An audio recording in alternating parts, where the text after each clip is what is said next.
지난달 헌법재판소에서 탄핵소추안이 기각되면서 직무에 복귀한 이진숙 방송통신위원장이 14일 국회 대정부질문에 출석하였습니다. 이 자리에서 그는 과학기술정보방송통신위원장을 맡고 있는 최민희 더불어민주당 의원과 날카로운 공방을 벌이며 치열한 논쟁을 이어갔습니다. 최민희 의원은 이진숙 위원장이 지난달 23일 방통위 기자실을 방문해 기자들에게 내란이 확정된 것처럼 보도하지 말라는 취지로 발언한 것을 문제 삼았습니다. 최 의원은 이를 보도지침이자 언론에 대한 갑질이라고 강하게 비판하였습니다. 이에 대해 이 위원장은 언론계 선배로서 조언한 것일 뿐이라며 반박하였습니다.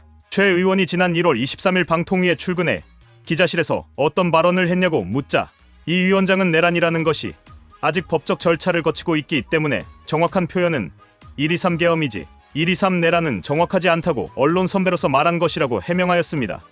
그러나 최 의원은 방송통신위원회는 보도 기능을 가진 방송사의 제어가 권을 가진 기관인데 그런 이야기를 하면 선배가 한 말로 들리겠냐, 기본적인 분간도 못하냐고 비판하였습니다. 이에 대해 이 위원장은 그 정도 분간은 충분히 하고 있다. 일부에서 보도지침 또는 가이드라인이라고 표현하는데 11세기 대한민국에서 그런 개념은 존재할 수 없다며 현명한 기자들은 이를 가이드라인으로 받아들이지 않는다고 반박하였습니다. 이진숙 위원장은 이날 국민의힘 최수진 의원으로부터 최근 윤석열 대통령을 지지하는 2030 세대가 증가하는 것을 알고 있는가라는 질문을 받았습니다. 이에 대해 이 위원장은 보도를 통해 알고 있다고 답하며 이에 대한 자신의 견해를 밝혔습니다. 그는 광화문 집회에 참여하는 2030 세대를 극우라고 한다면 이는 대한민국 국민의 상당수를 극우로 몰아가는 위험한 발상이라고 지적하였습니다. 이어 MBC의 극우라는 표현이 지속적으로 사용되고 있다. 도대체 왜 극우라는 표현이 여기에서 나오는가? 라는 질문이 나오자 이 위원장은 최민희 의원을 극좌에 비유하며 반격하였습니다. 이 위원장은 만약 광화문 집회에 나간 2030 세대를 극우라고 한다면 비명계들이 움직인다는 언론 보도에 대해 움직이면 지지자들 모아서 다 죽여버리겠다고 한 최민희 의원도 극좌라고 볼 수 있다고 주장하였습니다. 이는 최 의원이 지난해 11월 이재명 대표의 공직선거법 위반 1심 판결 이후 언론 인터뷰에서 했던 발언을 겨냥한 것으로 해석됩니다. 그러면서도 이 위원장은 하지만 저는 최 의원을 극좌라고 표현한 적은 없다. 제 기억이 맞다면 극좌라는 표현은 사용하지 않았다고 덧붙였습니다. 이에 대해 최 의원은 신상 발언을 요청하며 강하게 반발하였습니다. 그는 국무위원이 특정 의원의 질의 과정에서 개인을 콕 집어 비난하고 시비를 거는 경우는 처음 본다며 극우, 극좌라는 표현을 함부로 사용하지 말라. 극우 파시즘과 나치즘으로 인해 8천만 9천만 명이 목숨을 잃었다. 스탈린 체제와 중국 문화대혁명이 바로 극좌의 사례다. 그런데 어떻게 내 이름 뒤에 극좌를 붙이는가라고 항의하였습니다.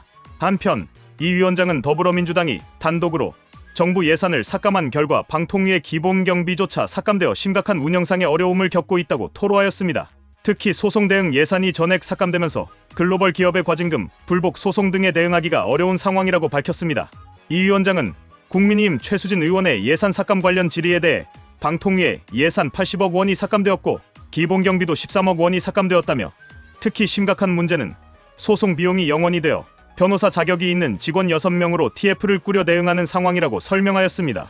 이어 방통위는 과태료 및 과징금을 부과하는 기관인데 글로벌 기업이 수백억 원대 과징금을 부과받게 되면 즉각 소송을 제기한다.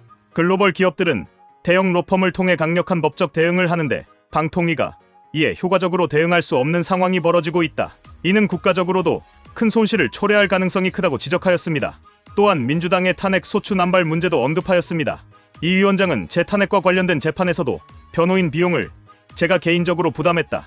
반면 국회는 6명의 변호인을 통해 1억 2천만 원의 소송 비용을 국민 세금으로 지급하였다고 주장하였습니다. 그는 만약 탄핵안을 발의한 의원들이 n분의 1로 소송 비용을 부담해야 한다면 이렇게 줄탄핵이 계속될 수 있을까 의문이다며 방통위 소송 비용을 0원으로 만든 것은 대한민국에 수십억 원, 심지어 수백억 원의 손해를 끼칠 수 있는 결정이라고 강하게 비판하였습니다. 이 위원장은 최민희 의원이 제기한 민주당 카카오톡 검열 논란에 대해서도 입장을 밝혔습니다. 그는 국민들이 많이 사용하는 카카오톡과 같은 메신저 서비스가 조금이라도 검열될 가능성이 있다면 이는 민주주의의 큰 기둥 하나를 무너뜨리는 것이라고 경고하였습니다. 이어 만약 민주당이 카카오톡 검열을 추진할 의도가 없다면 확실하게 카카오톡 검열은 없다고 선언하는 것이 국민들의 신뢰를 얻는 길일 것이라고 강조하였습니다. 이날 대정부질문에서 이진숙 방송통신위원장과 최민희 의원 간의 격렬한 공방이 이어지면서 언론의 자유와 정치적 중립성, 정부 예산 운용 방식 등에 대한 논쟁이 앞으로도 지속될 것으로 예상됩니다.